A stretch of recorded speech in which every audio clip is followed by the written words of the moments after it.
So today I woke up seeing this news that Nigeria has overtaken India to being the country with the highest number of citizens living below the poverty line. It's the saddest news to have read of Africa. I never thought that in the 21st century we will still be faced by such issues. And I think it's time as the youth to take the spade and start rebuilding our nations, because the current leaders have failed.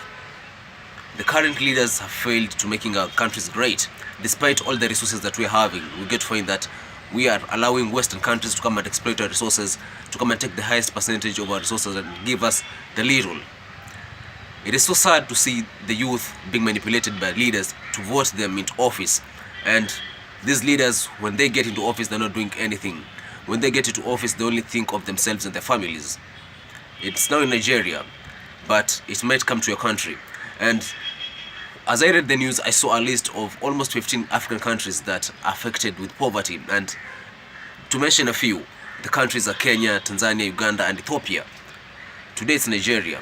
Tomorrow it might be Ethiopia. Tomorrow it might be Kenya. And it will be the saddest thing to realize that 50% of the population in your country are living below the $1.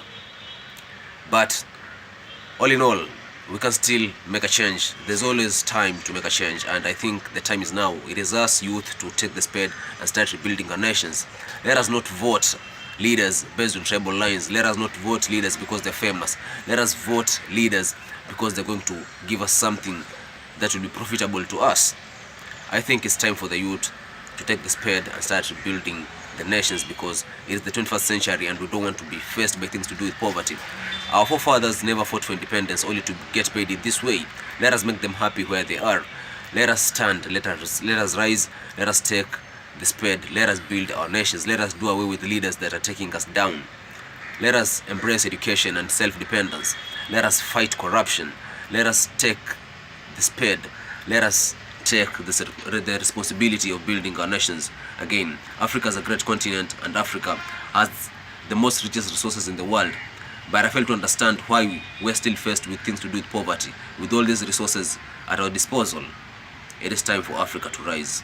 We have the resources, we have the power, we are the youth. Let us build a great continent for the future generations. Thank you.